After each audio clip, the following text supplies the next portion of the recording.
I'm sorry, but I don't want to be an emperor. That's not my business. In this world, there's room for everyone, and the good earth is rich and can provide for everyone. The way of life can be free and beautiful, but we have lost the way. Greed has poisoned men's souls, has barricaded the world with hate. We think too much and feel too little. We think too much and feel too little. More than machinery, we need humanity. More than cleverness, we need kindness. Without these qualities, life will be violent, and all will be lost. All will be lost. Do not despair. The hate of men will pass, and dictators die. Dictators die. And the power they took from the people will return to the people. Will return to the people. Let us all unite. Let us fight for a new world, to do away with greed. Now let us fight to free the world, to fulfill that promise. Let us all unite. Welcome, folks, to the Corporation Nation radio program. I'm Clint Richardson, your host, and today is the 28th of April, 2014. But I got to tell you, I've had a heck of a week. I haven't researched this hard in a long time. I've been making a documentary, and I've been writing a companion research article piece, very long, before I post our friend Daniel's letter, which I'll be doing hopefully today or early tomorrow. But I wanted to really, really clear up some things about what's in that letter before I post it, so that the average person out there can understand what's being said there. Because the language, of course, sounds very religious in nature, when in fact it's all completely a legal concept, which makes it very difficult, of course, for people who, like myself, can't stand fundamentalist religion. Makes it very difficult to read because you want to just turn off and unplug from that type of thing when you actually read it. But when you actually are able to understand all the words that are being said, when you understand that words like being saved, salvation, remedy, rapture, all of these different things, all are legal terms, not religious terms, or legal terms, if there's really any difference. I'm not even sure anymore. Makes a whole... it makes such a difference. It's just an incredible. So I've been having what I can only call some serious revelations in the last few days that I've been writing down. And I'll get that posted, I swear, very soon on my blog, which is Reality Blogger with 1G, realityblogger.wordpress.com. Today, though, I want to switch back over to what we were talking about, I believe, last Friday. Last Friday, that is, which is another just absolute revelation that I'm having now. And that is on of course, the state constitutions, the regular Constitution of the United States, as well as the enabling acts of each state. And what I'm finding is just a really amazing understanding. And I can only say that we've been real idiots to fall for this. I mean, of course, I always include myself in that description when I say that. Always, because when you wake up from your own foolish self, it's such a harsh reality. But what I have to say today is very important. So I really want folks to comprehend this. Just today I was looking at the word people. There's always been this distinction made when I'm looking at constitutions, when I'm reading documents, when I'm reading legal law, when I'm reading anything. There's always the distinction made of people or person or men.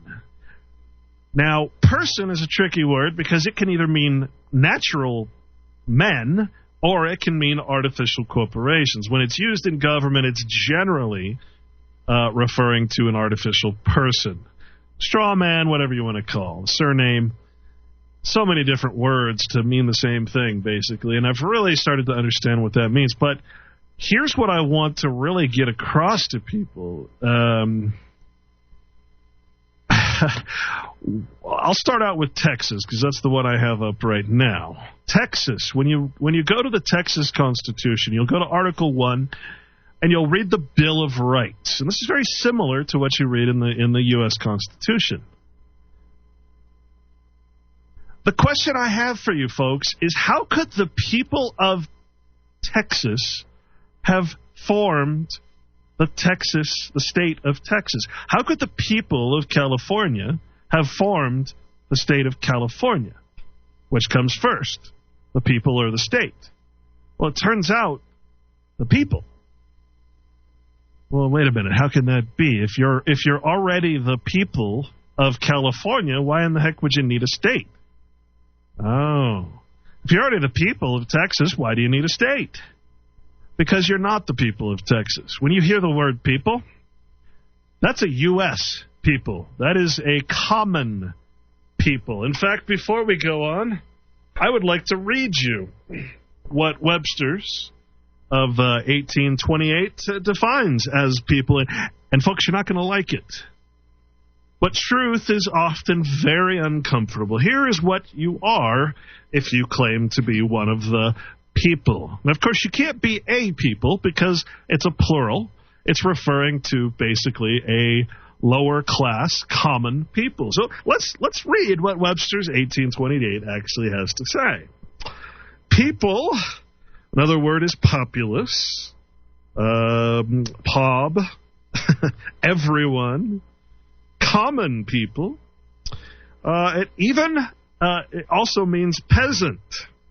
Well, yeah, that's basically what people were when they came over here. They were peasants of the king, excuse me.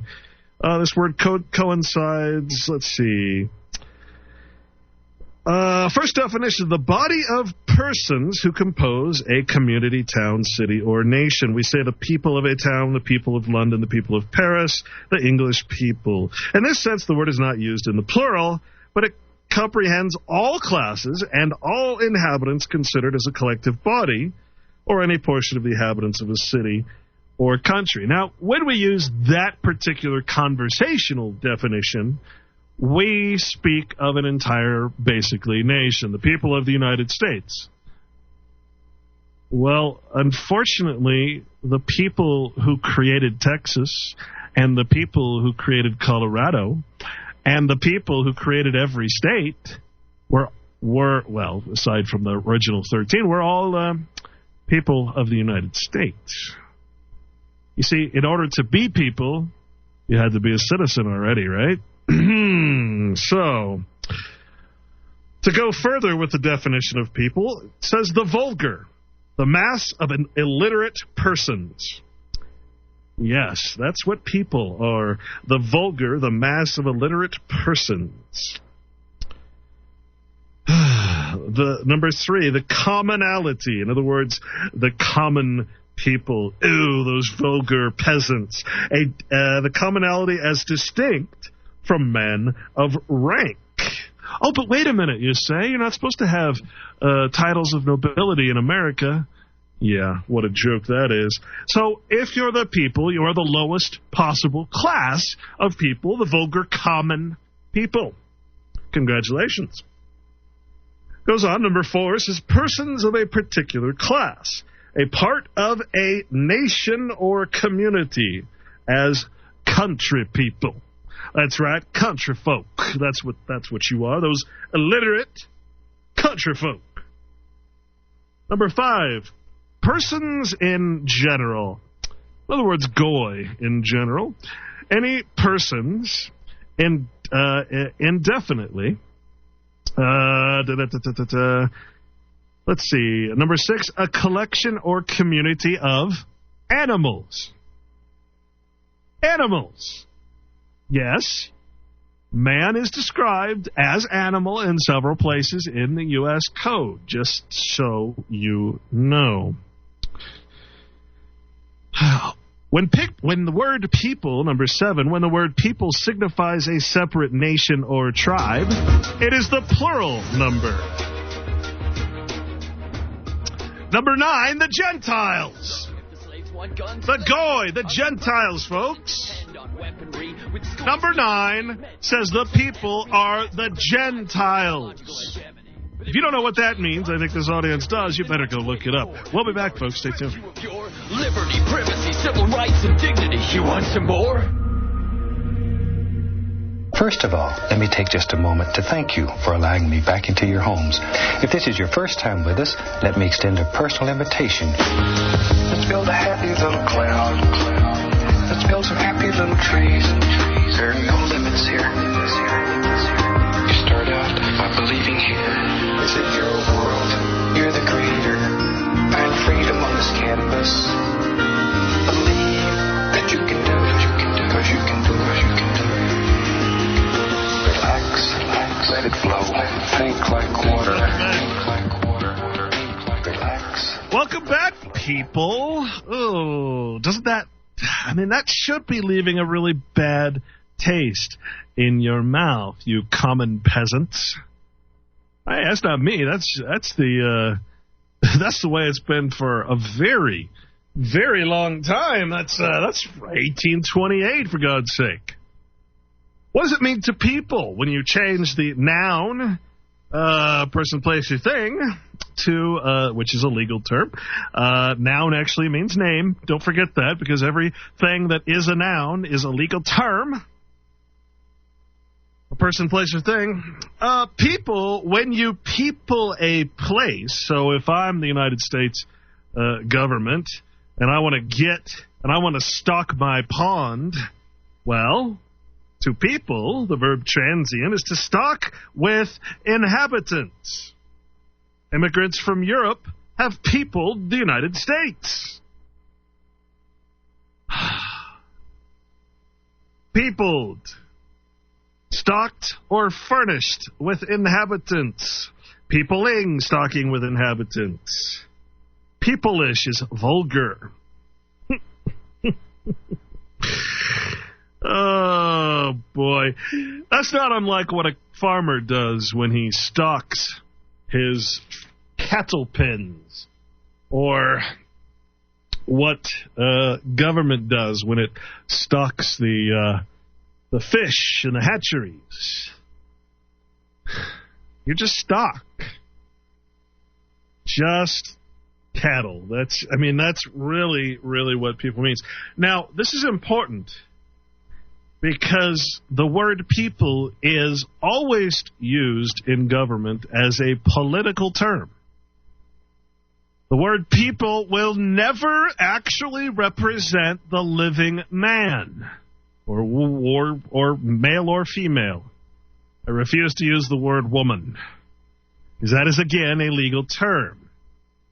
It is a way to bring women into equality with men, by separating them, when in fact we're all men, we're all mankind, we're all human beings, a state of being human. So, what exactly does the Texas State Constitution say? Well, it says in Section 3, it talks about equal rights. And it uses the words all free men. All free men, when they form a social compact, have equal rights, and no man or set of men, meaning actual living beings, is entitled to exclusive, separate public emoluments, payments, basically, or privileges, which are rights in government, but in consideration of public services. What is this saying, folks? This is, again, referring to the natural law. No man under God, under the natural law, has a title over another man. All free men. Well, God, that's a problem, isn't it? We can't form a state of free men. We have to create a political boundary to that. We have to transfer them, convert them over into political tools, political chattel, political people. Oh, that's right. So let's call them people when we actually talk about their political rights. So what does Section 2 say? Now, Section 3 was equal rights and referred to all free men. Well, why wouldn't they say that in Section 2 when they say inherent political power and a Republican form of government? Why don't they call us men in that sentence? No. Instead, they say all political power is inherent in the people, not in men, not in all free men. All free men, and for God's sake, no, we can't have a bunch of free men running around. So all political power, which is completely abhorrent to God and nature, all political power is inherent in the people, and all free governments, no such thing. All free governments are founded on their authority. People is just one big group, one big mass of commonality. It's not an individual free man. So all political power is inherent in the people, but all inalienable rights are only inherent in men. You see, people don't have inalienable rights. There are no such things as inalienable rights in a political person, a political people. A natural person? Sure. A political person? No. Nope, those are people.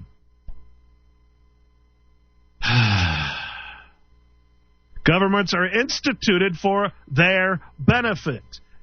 Folks, governments are not instituted for the benefit of all free men. They're instituted for political slaves, people. Commonality. The faith of the people of Texas stands pledged to the preservation of a republican form of government, and, subject to this limitation only, they have at all times the inalienable right to alter, reform, or abolish their government in such manner as they may think expedient. What is the right of all free men? All kinds of things. Life, liberty, happiness, pursuit of happiness, all those things that we equate to people, but in fact, the only right the people have, as listed, is the inalienable right to alter, reform, or abolish their government. What does that mean? Vote. Vote. Vote for the person who actually makes the laws that control you. For God's sake, we can't have free men because they make their own laws. They follow the do no harm angle. Oh, God, we can't have that. No, we have to assign them into the status of people so that we can take away their inalienable rights. Even though we mix these words up, they mean two different things. Let's go to an easier one to understand. Let's go to, what is it? This is Idaho. Excuse me. Section 1 of the Declaration of Rights and Article 1 of the Idaho State Constitution. It's very clear. Section 1 says inalienable rights of man. All men are by nature free and equal, and have certain inalienable rights, among which are enjoying and defending life and liberty, acquiring, possessing, and protecting property, pursuing happiness, and securing safety. Folks, those are your inalienable rights, if only you were acting as men. But folks, you're impersonating an artificial corporation. You are appearing in person. You're not appearing as a man. Your home is not registered to a man. It's registered to a person, one of the people, a commonality. Therefore, it's not your property at all because it's political. It's a piece of paper. What does Section 2 say? Now, please notice the vast difference in wording. Section 1, inalienable rights of man. Section 2, political power inherent in the people. Political, natural. Political, natural. Big, huge difference here. The government can't control man. Government can only control the people. So, all the political power is inherent in the people. All political power is inherent in the people. Government is instituted for their equal protection and benefit, and they have the right to alter, reform, or abolish the same, which is just government, whenever they may deem it necessary. They can vote. And no special privileges or immunities shall ever be granted that may not be altered, revoked, or repealed by the legislature. The IRS is a private corporation, not a government agency. Income tax is collected by voluntary compliance. To learn to unvolunteer or discontinue volunteering into the IRS, Visit escapeharassment.com and immediately implement Strategy 1. The process must be repeated each and every time. Paper, letter, envelope, presentment, etc. Always and forever.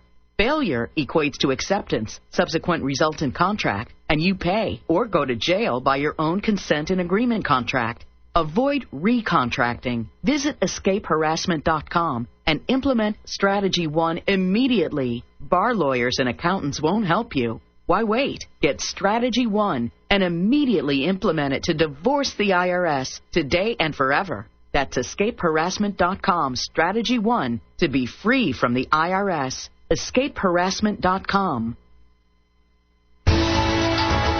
You are tuned in to the Republic Broadcasting Network. Visit our website by going to republicbroadcasting.org. He's a rebel and a runner. He's a signal turning green. He's a restless young romantic, wants to run the big machine. He's got a problem with his poisons, but you know we'll find a cure. He's cleaning up the systems to keep his nature pure. You're in the Corporation Nation. Now, I know that you probably expect, you shouldn't expect by now to tune into this radio show and expect to hear the daily news. I really don't care about the daily news for the most part. If you want that, you've got all kinds of entertaining, patriotic places you can go. That's not why we're here. We're here to get down to the nitty-gritty of reality, not of the media's truth that it wants you to think. But speaking of today, I'm listening to the radio, and for once, I'll delve into today's news. Today's news is that one Donald Sterling said some racial epithets about black people. Basically told his apparently young girlfriend that he didn't want her to hang out with black people. You know, you can do it you can do it on the side and in private, but please don't be taking pictures with these black people. Big story. But see, and you see all these people calling in, yeah, and you hear the black community basically saying, those crackers, them whiteys, cracker whitey. Unbelievable response, and yet no one's talking about the real story, which, of course, my listeners will certainly understand. You see, we're not talking about Donald Sterling. We're talking about Donald Tokowitz, born April 26, 1934, a former attorney and owner of the Los Angeles Clippers. Let me say that again. Donald Tokowitz, yes. Donald Tokowitz legally added Sterling as his last name as an adult, as so many Jews do. Born in 1934 in Chicago, Illinois, they moved to Los Angeles. Susan and Mickey, his parents, were Jewish immigrants. You see, the only news story that really should be talked about is Jewish supremacism, Jewish racism. That's what we're talking about. But no, because he looks like any other white person. All white people are racist. Racism is rampant among white people because a Jew is racist. You see how this works? Now, inversely, if he was attacked, the ADL would have come out and said, oh, this poor Jew is being horribly attacked. Not a white person. No. If there was racism towards him, it'd be Jewish racism, not white racism, not black on white, red on white, whatever, woman on white. I don't care. No. You see, when they're attacked, it's always, oh, let's flash the Jew card. But when you can make a national story and probably cover up something huge that's happening in another country that we're attacking, when you can make it a huge story, guess what? Let's say it's white racism. This is a white guy. Yeah, a white guy named Donald Tokowitz. Legal name Sterling. I want to make that very clear, that what's happening out there. And honestly, folks, I would love it if you would just start, all of you, every single one of you would call into every one of your local stations. Everyone Rush Limbaugh, all those guys who were promoting this, call into every media show you possibly can and say this was not a white guy, this was a Jew. This was Jewish racism, Jewish supremacism, not white. There's no such thing as white. I'm German, and I'm proud of it.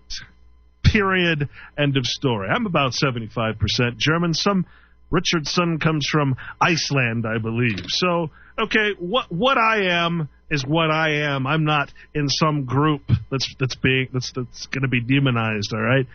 This is important. This is the perfect opportunity to say, no.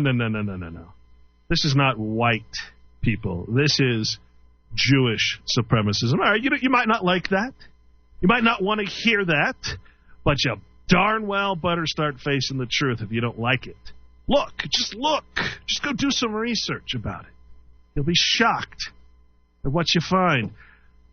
All right, so back to this. Now, in case you didn't get that, political power is inherent in the people. Inalienable rights are only in men. People are political. Men are natural. People, political. They are creations of government. They are artificial persons. People. They don't exist under God. Man is God of people. God is God of man. So what does it say? Yeah. They have the right to alter, reform, or abolish the government that they supposedly create as people. But then it says no special privileges or immunities shall ever be granted that may not be altered, revoked, or repealed by the legislature. What does that say, folks?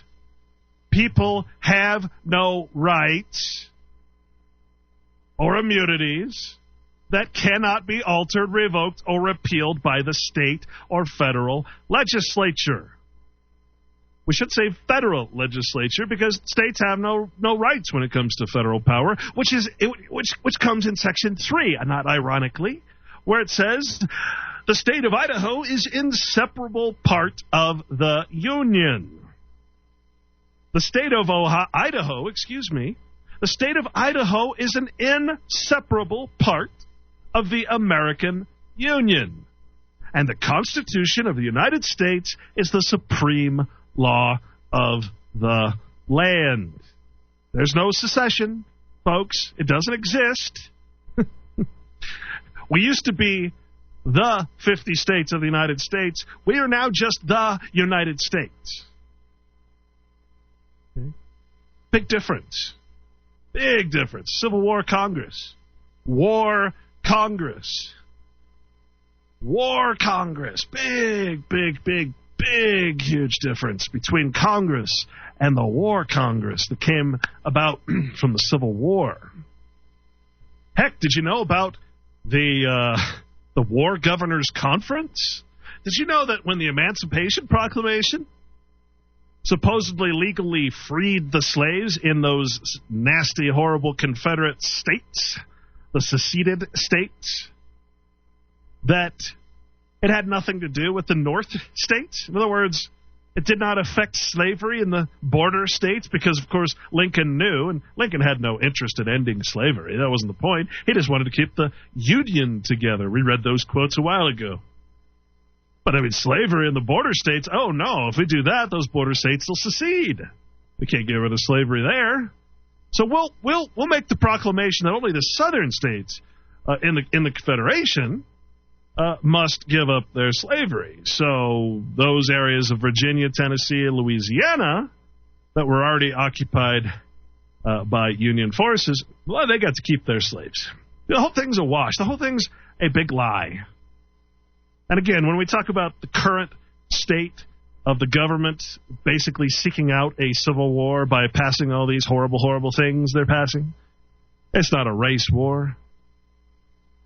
It's not a race war. Civil war is the civil law. It's when people say, oh, my God, we recognize this government for what it is, the central government. We want to get the heck out of here. That's a statement of war. Because what did it say in in every constitution for that matter, that Idaho is an inseparable part of the Union, that the state of Idaho is an inseparable part of the Union, and the Constitution of the United States is the supreme law of the land. You know what, folks? That means that the state law, state constitution, has nothing on the U.S. Constitution. That means all of U.S. code, which was created by the legislature, that was created by the Constitution, applies in the states. Need I remind you of what that U.S. code says? Here's the rights that are protected under the Statement of Equal Rights, 42 U.S. Code 1981, Section 1981. I want to read it again because I just love it. It is your right. All persons within the jurisdiction of the United States shall have the same right to be subject to like punishments, pains, penalties, taxes, licenses, and exactions of every kind, and to no other. And remember, exaction is nothing but extortion. So it is your protected right to have extortion forced upon you, and the state constitutions cannot do anything about it. Your state cannot protect you from the fact that you are protected by the federal government as a people of the United States. You are protected in your right to be exacted from.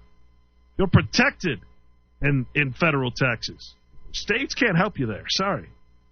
Punishment, pain, penalties? Absolutely. Those are your rights. And they are unalienable when it comes to the state trying to protect you from the federal government. You starting to get this? You're the people. You're the Gentiles. You are a godless nation. Simple as that.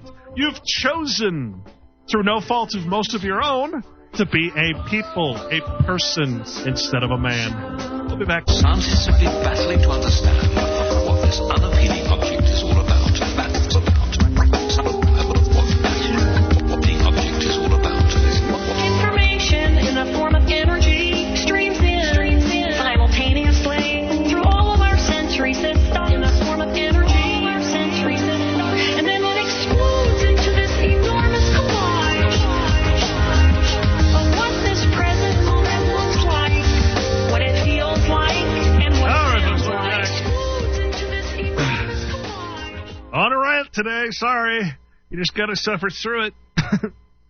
What does Colorado say in its Bill of Rights? Its Bill of Rights in Article 2. In order to assert our rights as the people, acknowledge our duties, which is the contractual obligations of the people to be subject to government, and proclaim, well, I didn't actually say that, to acknowledge our duties and proclaim the principles upon which our government is founded, we, the people, declare. But wait a minute, where'd the people come from? Couldn't have been the people of Colorado, because Colorado didn't exist yet as a state. Therefore, they must have been United States people, meaning the Colorado is part of the United States and not really an independent nation. Or, excuse me, country, state, whatever you want to call it. The people, let's see, vestment of political power. Oh, God, here we go again. All political power is vested in and derived from the people. All government of right originates from the people, is founded upon their will only, and instituted solely for the good of the whole. This gets really lame after a while when you understand what people actually means. Because guess what? People, commoners, yeah, they don't control anything. I think we all realize that by now. And the people that we're talking about, the citizenry, the citizen, the demon, which actually is an interesting word when you look it up, sort of like a straw man, a demon. You're possessing a person. You're impersonating a man by becoming a demon, a person. You're possessed. So, yeah, it just gets really old after a while. You see the word people thrown around like it's akin to God or something, when in fact it's just a creation of government. So if a creation of government created government, unfortunately, the states have nothing to do with real, men, real humanity. States were created by an already created political subject. I hope that makes sense to people, because it's kind of hard to explain. But I get it now. And again, Section 2 says the people may alter or abolish the form of government. That's their only right. They have the sole and exclusive right of governing themselves as free, sovereign, and independent state, and to alter and abolish their constitution and form of government whenever they deem it necessary to their safety and happiness, provided such change be not repugnant to the Constitution of the United States? Huh? Well, how could you possibly alter or abolish anything if it requires you to do so and be not repugnant to the Constitution of the United States? This is just another way of saying that the state is inseparable from the Union, you see.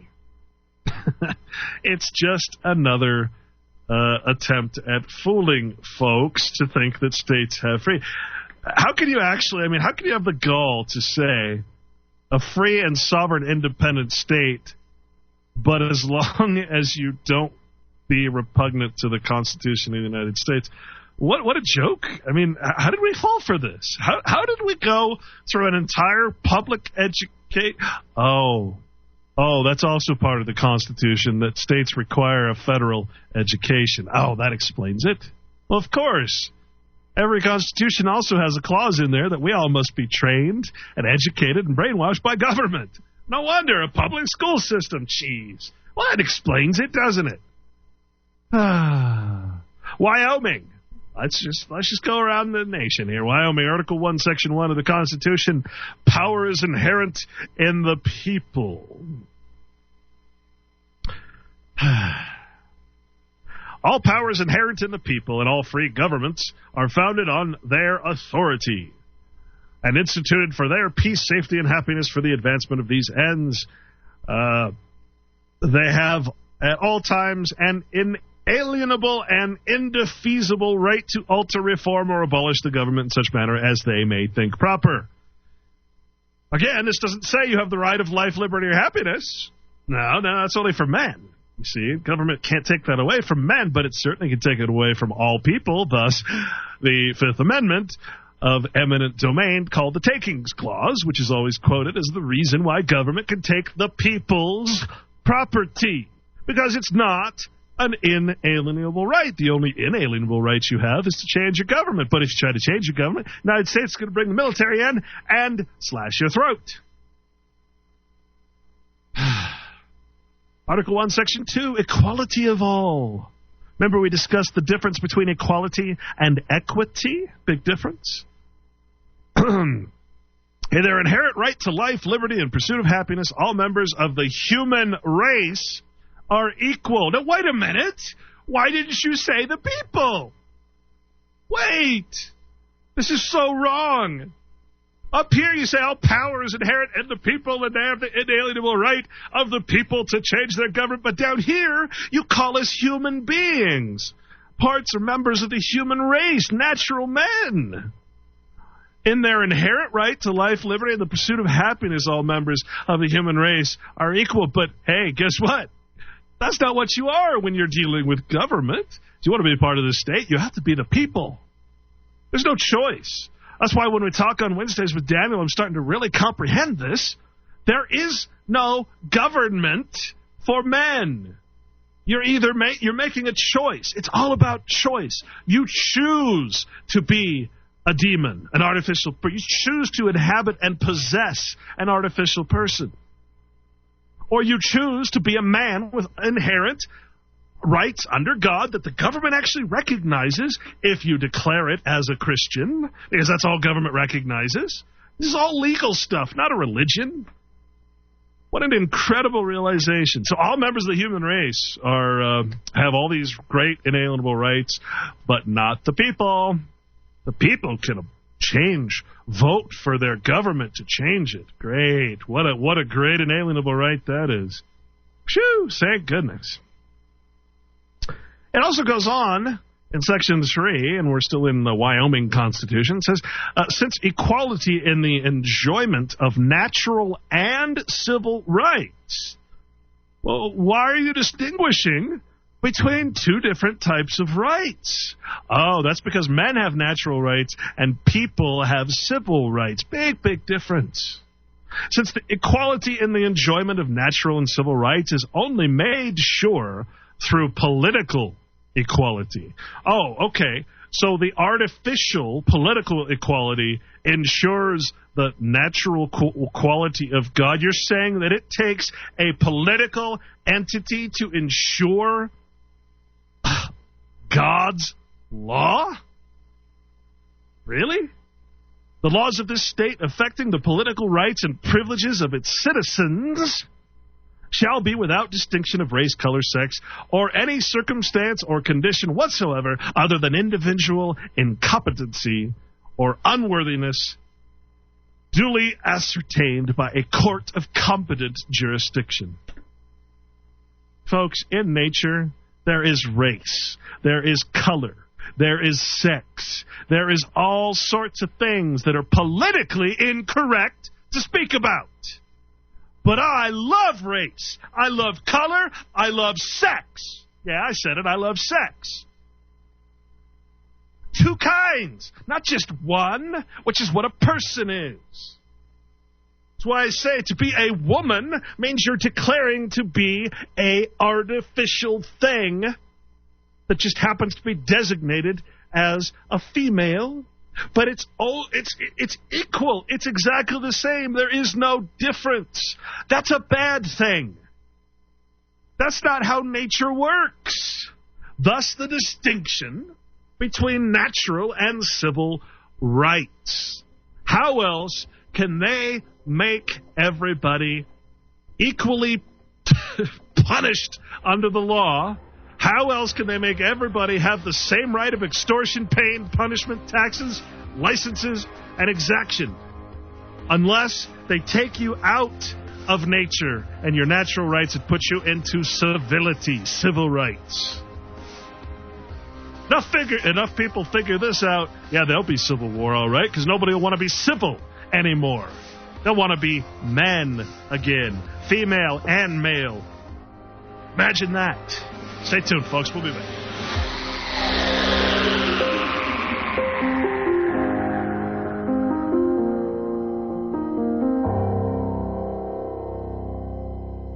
Soldiers, don't give yourselves to brutes.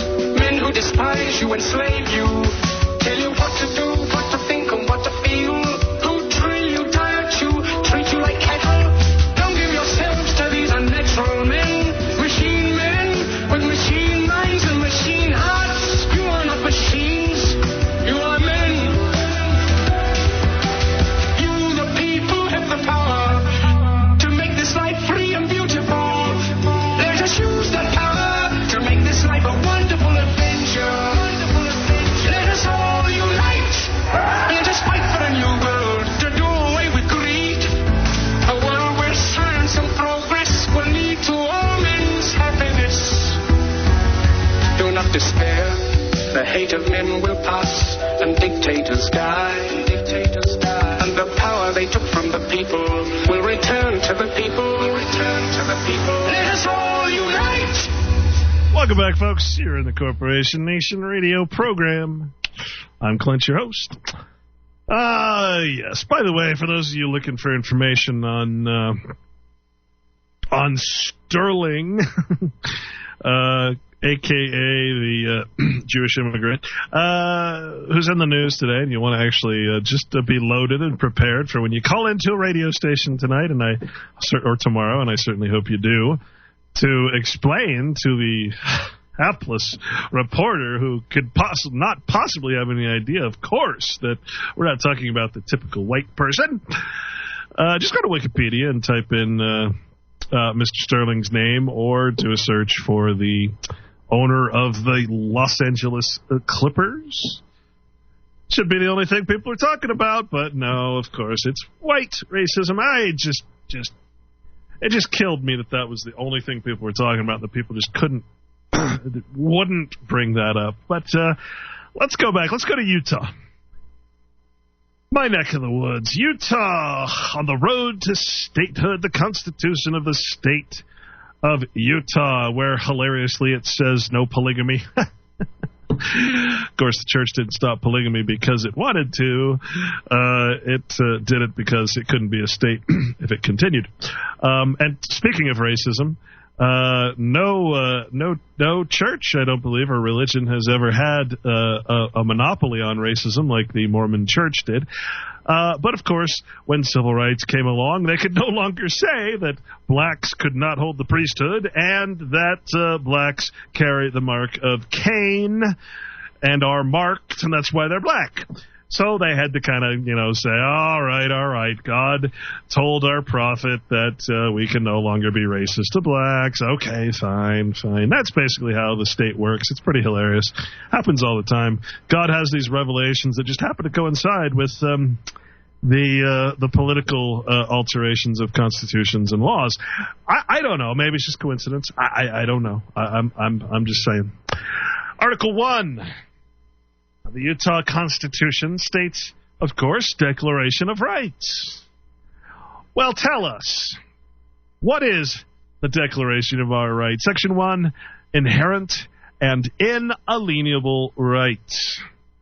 All men, men, have the inherent and inalienable right to enjoy and defend their lives and liberties, to acquire, possess, and protect property, to worship according to the dictates of their conscience, to assemble peaceably, protest against wrongs, and petition for redress of grievances, to communicate freely their thoughts and opinions, being responsible for the abuse of that right. Oh, so beautifully stated. Under the laws of nature, men are responsible for the abuse of their natural rights. They take responsibility for their own actions, but not as persons, not as people. All of those things are the inherent rights of men. Men who do not wear an artificial veil of clothing that we call a corporation or a person.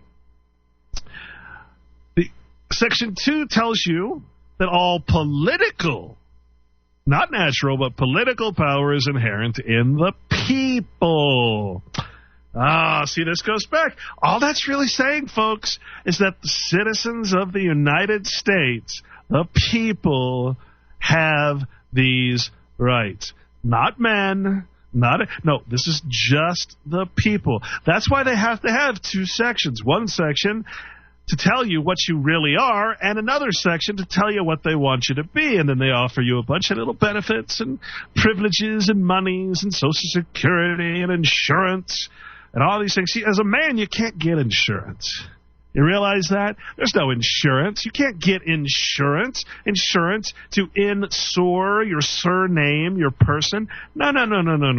A man is responsible, or as they say, being responsible for the abuse of your natural rights. The right to protect yourself, your life, your liberties, to acquire, possess property, and all that stuff.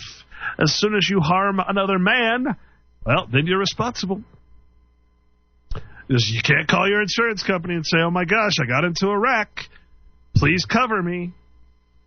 And then the attorney comes along and sues for all kinds of money that has nothing to do with the wreck. Good thing is there's no divorce, because, of course, marriage is a state-sanctioned thing for people, not for men. So it's going to be a lot safer for men to marry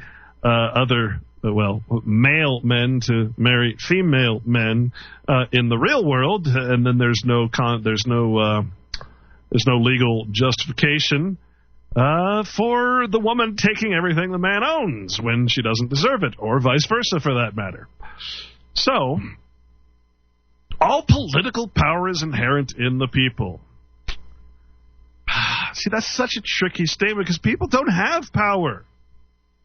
Voting is not power. It's like praying. Pleading are the same words. All these words, of course, in the Bible. To pray is to plead. To plead is to pray. All legal terms. So all political power is inherent in the people, not in men. Men can't have political power because they're not political. In other words, they're not artificial. And all free governments are founded on their authority for their equal protection and benefit, and they have the right to alter or reform their government. In other words, government is just saying, we are your God now. If you're one of the people, we are your God, not nature, not God, not whatever you believe in your conscience to worship according to the dictates of your conscience. No. We are your God. We will tell you what power you have and how you can utilize it. And if you don't like that, well, deal with our courts. And, of course, Section 3 then basically just blows it all in the water. Is there states' rights in Utah? Well, Utah is inseparable from the Union. The state of Utah is an inseparable part of the federal union, and the Constitution of the United States is the supreme law of the land. Is there an option for Utah to secede from the Union? Absolutely not, because the state of Utah is an inseparable part of the federal union and its war Congress.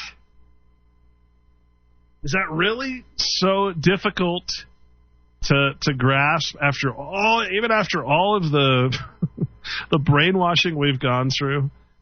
I mean, doesn't it actually make more sense to you to acknowledge this than to keep hanging on to some patriotic fervor, some religious patriotism? By the way, was invented by none other than the Zionist folks. There's actually a book called Zionism and Patriotism. You might want to read it. It explains the importance of patriotism. What do you think Zionism is? What do you think the support of the Jewish homeland is? It's patriotism, folks. It's the same exact patriotism, except it's on a worldwide basis, as citizens have for their master, the United States. You have Jewish the homeland, you have the American homeland. I mean, what's the difference, folks? It's the same concept, created by none other than the International Zionists, who've been around, by the way, for a very, very, very, very, very long time.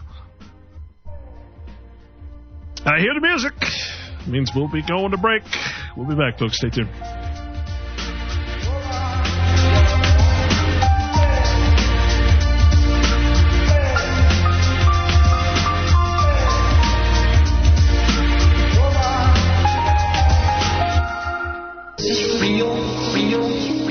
Versus this ride. The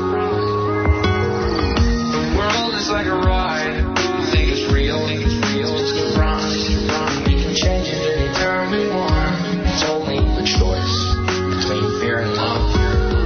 The world is like a ride. You think it's real, it's a ride. We can change it any turn we want. It's only a choice between fear and love. Life goes up and down, round and round.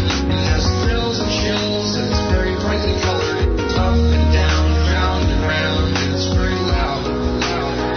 All right, folks. Don't worry, don't be afraid. Welcome back. Now, I want to draw your attention, and I don't know how to approach this particular subject, but we just read from Utah a very important statement that I'm finding in just about every constitution that I look. It's sometimes hard to find because they use different languages. And now that I really understand what people means, I understand that they use the word people instead of the word Utah. So in other words, since all the people, according to the 14th Amendment, are actually people of the United States, all state citizens are U.S. citizens, basically is what it says. When they use the word people, they're meaning U.S. citizens, so it's the same thing as saying Utah is inseparable from the Union. The people are inseparable from the Union. The people inhabiting the state are inseparable from the United States. That is the easiest way I can describe like you said, the revelation. It's not that the state is inseparable, it's that the people are. They're property of the United States. That's what people are. The United States peopled this land. For God's sake, they just like cattle, they put us on this land. They peopled the land. All right, so, back let me read this again, because there is no better description, especially with modern things that are happening, than the Nevada Constitution, because Nevada just goes all out and just lays it down like it is. Now, Utah's just has this little sentence, but here's what Nevada says, and this should give you no question as to who has the rights here, okay? And again, we're talking about 1/3 of the entire land of the United States, at least. It's actually a little more, I think, but depending on the circumstances. But 1/3 of the entire land of the United States, including up there in Alaska, which is huge. Think about that as a giant mineral reserve that's owned by the United States. Okay, the little district there owns 1/3 of the entire United States, plus Puerto Rico and all that. But my God, that's huge. That's all mineral estate, folks. Doesn't matter if there's a national park. It's not there to preserve the park. It's there to preserve the mineral rights.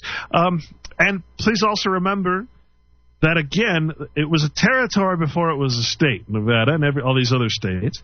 So the territory itself never belonged to the state. The state was granted by the federal government maybe 3.5–4% of its total land mass, the whole land area of Utah, Nevada, and all that. Nevada got the smallest chunk. It got screwed the hardest. All the other, what was it? I want to say 84% is what it is now of the land there in Nevada is federally owned land. That doesn't just mean that the state agreed the federal government owned it. That means the federal government always owned that land. It was never in possession of the state. It was always never transferred to the state. That's the point. What does the Constitution say in Nevada? Section 2, the purpose of government, paramount allegiance to the United States. All political power is inherent in the people. Okay, we've heard that before. Government is instituted for the protection, security, and benefit of the people, and they have the right to also reform the same whenever the public good may require it. Again, yes, we have this very titular, boring right that we can vote to change something. Ooh, God, give me natural rights or give me death. But the paramount allegiance of every citizen is due to the federal government. Again, people are U.S. citizens, not citizens of the state. They're called citizens of the state. Doesn't mean they are actually above anything else citizens of the state, because the federal Constitution is always law of the land and paramount, so all state things are subject to the federal government. Folks, what does the word subject mean? Subject. Oh. Placid or under, basically. Being under the power and dominion of another, as Jamaica is a subject to Great Britain. Exposed, liable from extraneous causes, as a country subject to extreme heat or cold, liable from inherent causes, prone or disposed. Being that on which anything operates, whether intellectual or material, as subject matter of discourse. Obedient. When we go to the noun, which again is the legal definition, one that owes allegiance to a sovereign and is governed by his laws. The natives of Great Britain are subject to the British government. The natives of the United States, the natives of the United States and naturalized foreigners are subjects of the federal government. Men in free governments are subjects. Folks, come on. There is no such thing as a free government. Government means control or control of the mind, governare and mentis, mente, from the Latin, mind control. So when you say free, how can you have free and control in the same sentence? Men in free governments are subjects. How can you be free and be subject? Well, you can't unless you're a person, unless you're one of the people. Men in free governments are subjects as well as citizens. As citizens, they enjoy rights and franchises. As subjects, they are bound to obey the laws. That on which any mental operation is performed, that which is treated or handled as a subject of the discussion before the legislature, a subject of negotiation. That in which anything inheres or exists. Well, states exist in the territory of the United States.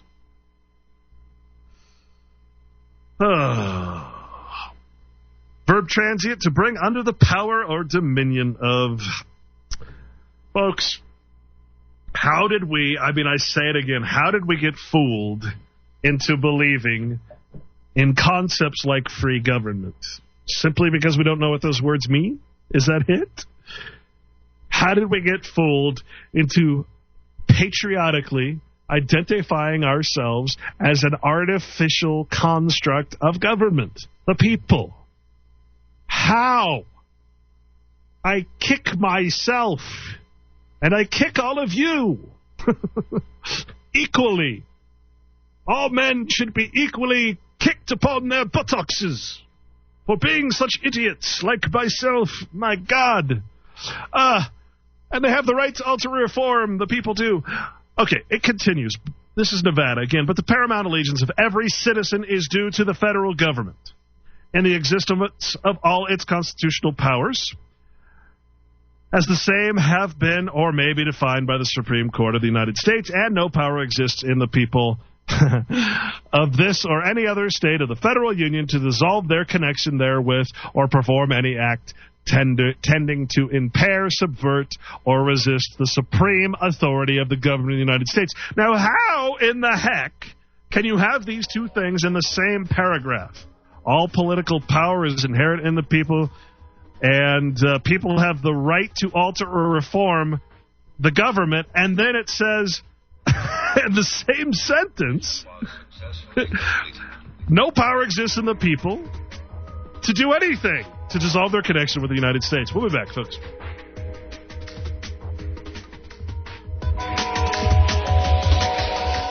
Hi, neighbor. Welcome again to this neighborhood. I'd like to show you something. You know what this is?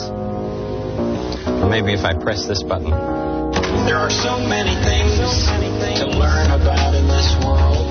And so many people who can help us learn. And so many people who can help us learn. Did you ever grow anything in the garden of your mind? In the garden of your mind. You can grow ideas in the garden of your mind. In the garden of your mind. It's good to be curious about many things. You can think about things and make believe. All you can think about. Gosh, that song is kind of apropos because we do think of things in make believe. We do everything as artificial entities.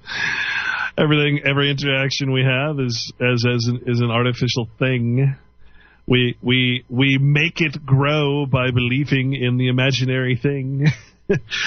What's really funny is if you think about it, people tease religious people for believing in God or believing in their particular religious doctrine. I just had this thought. I was like, well, wait a minute.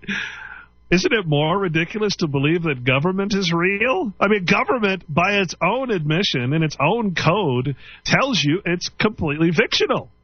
That it relies on your belief. Belief, actually, another legal term, is more like a pledge or a trust, which, again, goes back to Daniel's thing. But really, I mean, you believe in government? What an idiot. It's not real. It doesn't exist. It's on paper. It's a fiction. Man, you're stupid. My God, I hate these fundamentalist government people who believe in government. They even believe in the omnipotent president, like he's all-powerful, all-being. Sovereign. Ooh, you believe in a sovereign? I mean, do you know a sovereign doesn't even exist unless he claims power from God? You idiots! I mean, what are you thinking? I mean, that's kind of my my little dream that one day the nerdy researchers will break through the barrier and the popular kids will demise. Anyway, good times. What else does it say here in the Nevada Constitution? We'll take some calls. It says that the federal government, but the paramount allegiance of every citizen is due to the federal government. That means you can't not be a state citizen unless you're a federal citizen. And it even says that again in the 14th Amendment. All state citizens are federal citizens. So you can't even get out of the United States. You have to get out of the whole thing to be a free man, because you're automatically you're not going to be able to do anything in the state unless you show proof of federal citizenship. The paramount allegiance of every citizen is due to the federal government and the exercise of all its constitutional powers, and the same has been or may be defined by the Supreme Court of the United States. And no power exists in the people of this or any other state of the federal union to dissolve their connection therewith or perform any act tendering to impair, subvert, or resist the supreme authority of the government of the United States. Wow. For a state to say this, I mean, this is shocking.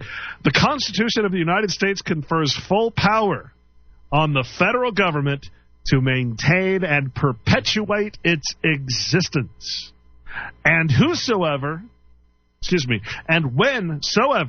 any portion of the states or the people thereof. That's all states, folks. This is speaking on behalf of all states. And whensoever any portion of the states or people thereof attempt to secede from the federal union or forcibly resist the execution of its laws, the federal government may, by warrant of its Constitution, employ armed force in forcing obedience to its authority. My God, I mean, a dictator wouldn't even write that in his own laws for fear of being chastised for it. Why is nobody talking about this? For God's sake, this says right in front of everybody's face that the government will declare civil war on any state or group of people who try to secede from the authority of the United States. For God's sake, it's telling you, we will actually commit the atrocity of civil war against you if you want to try to break free from our tyranny, our authority. If you don't want us as your dictator, too bad. We will use military force in compelling your obedience? Oh, well, but we live in a free country. Oh, yeah, you're right. My mistake. I'm sorry. Just forget it. Just forget it. I didn't see this. I'm sorry. My bad. My bad. Free countries. You're right. Absolutely. Free country. Let's go to the phones. Let's take Paul. Paul in New Jersey. Welcome to the show. Do we have Paul? Last call for Paul. Hello? Hey, there he is. Okay, you hear me? I do. What's going on? All right. Now, about this Donald Sterling fellow, I wanted to make a few comments. For one, what I really hate about it is not so much the comments, but the universal clamoring for his head, the thought that I just don't think that somebody being a racist is the worst crime in the world, because I believe that people's racial views are basically, I consider it street anthropology, you know, and actually it's a form of intelligence to try to group races and observe their behavior, and then to see if you see patterns by observing racial groups. Okay, well, let me ask you a question there, Paul. Yeah.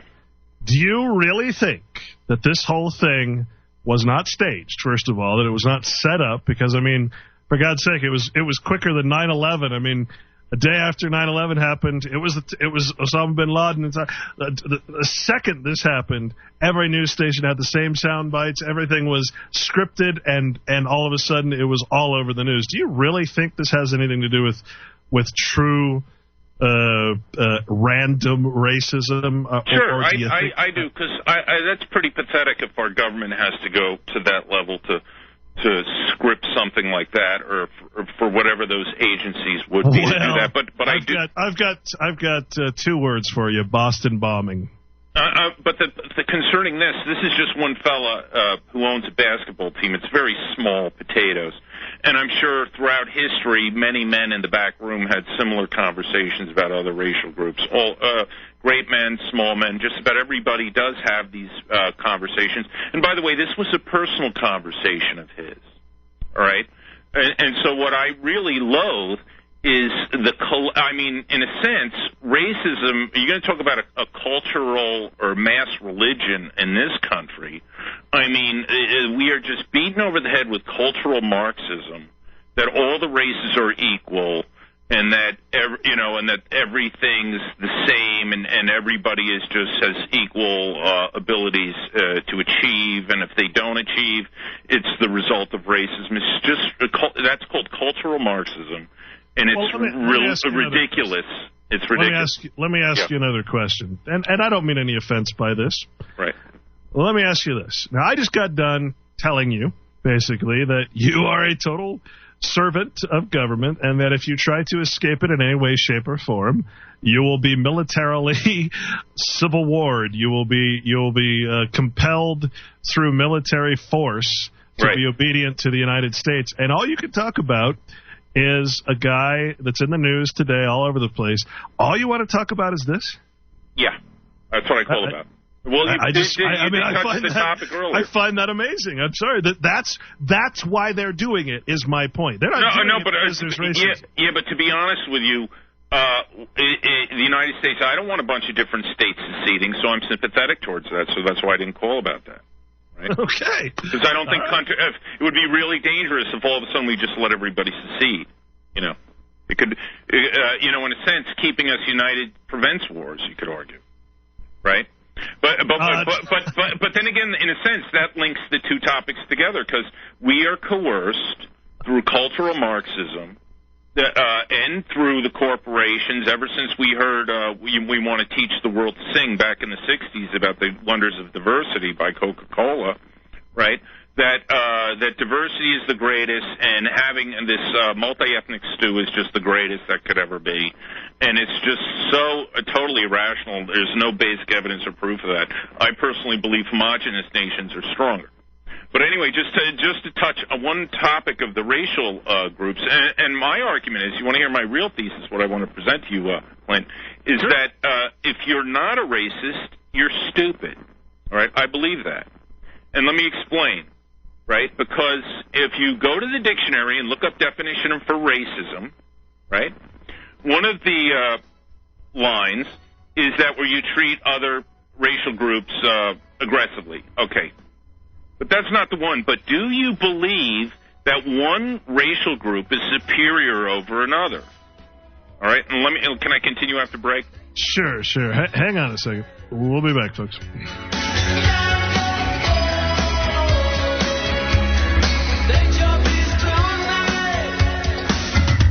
Derivatives, quantitative easing, trade imbalances, recession, low GDP, nations close to collapsing, and subprime loans, foreclosed homes, and people's taxes spent to bail out too big to fail AAA banks again. Fear levels rising as the US crash seems imminent, having smashed the debt ceiling of 14 trillion despite protests and clashes in Athens streets. The IMF imposed structurally unjust programs in All right, folks, welcome back. The term economy We entered are our language from the Greek on the phone with well, I guess I could call you a patriotic statist, perhaps. I don't know. No offense again, but Mr. Paul in New Jersey. What else you got for me, sir? Right. Well, I just want to say that I believe that if you're not a racist, is my opinion, you're clearly misinformed. Because the fact of the matter is, there is a superior race, and you're very good with with the meaning of words. Superior means dominant, and we, in the Western world, are dominated by ethnic Jews, so that would make them superior. And if you don't realize that or know that, then you are uninformed and haven't done your work recognizing patterns because that is the sign of intelligence, to observe patterns. Well, I guess so. I mean, they've dominated your apparently your comprehension so much that you actually believe that what I read was a good thing. I find that. No. I'm just saying, to prevent. Listen, you don't want every state in this union seceding, because then they can form separate nations, and then before you know it, there could be wars between these different nations. So it's better for the entire United States to gang up on one state that decides to secede. Well, it depends. Nobody's actually really done it lately. It's been a long time.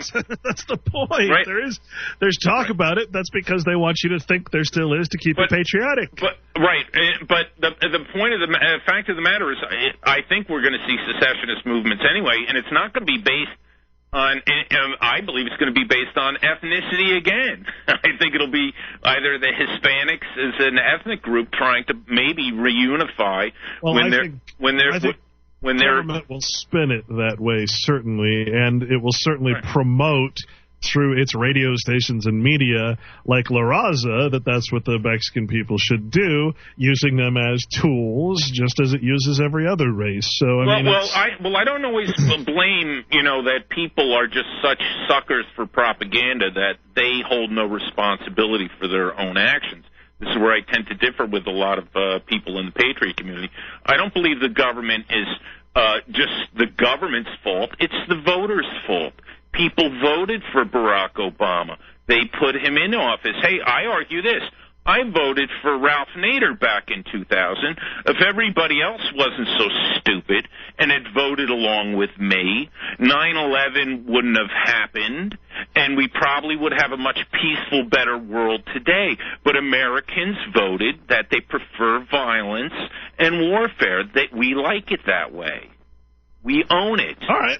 Well, your opinion is noted, and I can't say I totally disagree with you, but there are certainly a lot of little cliffs there that you could fall off of that opinion. For one of them would be the new Pearl Harbor, which was going to happen no matter who was president. So I disagree, because they had to know about 9/11 in advance, and they could have arrested those who did it afterwards, like a Ralph Nader would have done.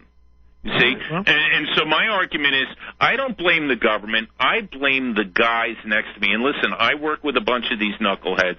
I discuss politics, and I'm a pariah, just like you're a pariah on the airwaves. Well, I'm telling you, Paul, that it's the participation in the system that is the problem, not the fact that you voted or didn't vote for the wrong guy. Not voting is just as much of a vote as voting. As long as you're a citizen, it doesn't matter whether you vote or not. Thanks for the call, man. Again, participation in the system as a citizen, or keeping your demon, your citizen, is the legitimization of government. Let's go to Kentucky. Mike, welcome to the show. Did I hear you right? And you mentioned that Gentile is somewhere in a U.S. law or state law or something as a word of art? Did I hear you say something about Gentile? Gentile is the same as people. Where did you get that, though? Black's Law Dictionary or something? It's actually 1828 Webster's Dictionary. 1828 Webster's, which I think is the when the Constitution is interpreted for original intent by the Supreme Court, they go to Webster's 1828, I believe. They go to that and Bouvier's and I believe Ballantyne's. But all that's wonderfully academic stuff, I think, because as the 14th Amendment says, ye shall not question the national debt. And I had a book, I am sure, in the 7th and 8th grade, we used that book twice for social studies and American government, I think. And I would probably find some silver quarters or maybe even an actual specie dollar if somebody could get me a copy of that book that left off the other 3 paragraphs of the 14th Amendment in the Constitution, because I actually sat there and read it. And it did not have that in the 14th Amendment, so you can imagine my shock when I read the entire 14th Amendment years later, and I was like, what? You shall not question the national debt? What about the First Amendment that gives us freedom of speech, We can't question it. Well, because if you question it, we'll just borrow more money and suppress your opinion with our propaganda and destroy what you have via inflation. It's amazing, isn't it? Well, it's not a free country. All you have to do is read the 14th Amendment, and you know it's been a flim-flam for 150 years.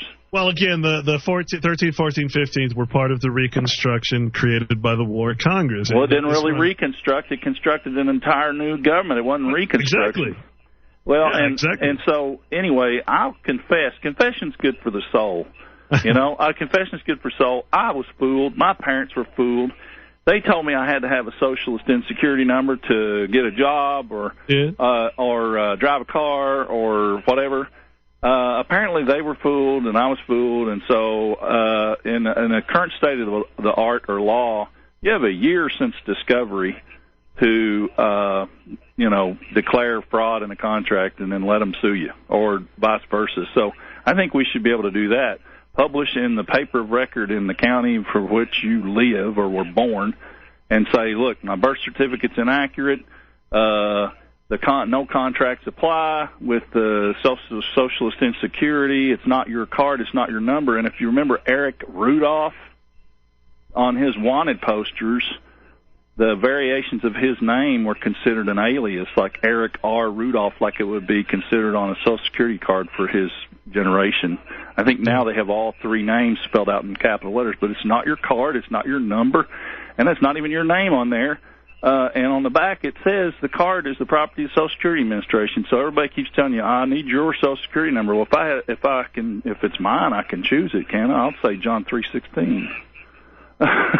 Yeah, well, and that's what we're trying to get to the bottom of with Daniel, and I'm gonna be posting his letter, and he actually returned his birth certificate and Social Security. And it's not his birth certificate; it's their birth certificate. Right. If you go into court, but he tried it so many times, and then finally they didn't send it back, which means he did the right thing. Somehow, so, that's really consent by acquiescence. If they didn't send him a letter back, that's consent by acquiescence. And they have another principle called notice to the agent is notice to the principal. So if you tell some agent of the government, hey, that's not my Social Security number, that's not my birth certificate, that birth certificate has fraud on it, and it's inaccurate, then you've notified the government. And you just need to get prepared for the consequence. I mean, you have to be prepared. Sure. To have I mean, if you go before the courts, somehow or another, you're brought down on the carpet.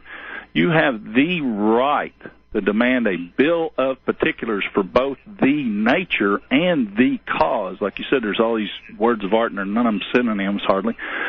So they can't just sit there and restate the charges and then run down your U.S. 14th Amendment person resident status with Social Security number and claim that that's a bill of particulars. That doesn't tell you the nature and the cause. It may tell you the cause. Doesn't tell you the nature. Doesn't tell you how the court's arraigned or even if it's part of the government. How many names do the states operate under? California Republic, State of California. They have assembly bills, but they also have House bills and they have Senate bills. Go look up on Dun and Bradstreet how many names people like Ron Paul and Barack Obama operate under. I mean, it's amazing. It's amazing. Hey, I'm going to try to get one more caller, man. Thanks for the call. Very informative caller. Let's see. Curtis in Florida. Curtis, welcome to the show. Thank you for taking my call. Thank you for taking my call. Your caller from New Jersey, Paul, he was spot on, and he was exactly right on everything. Paul, you're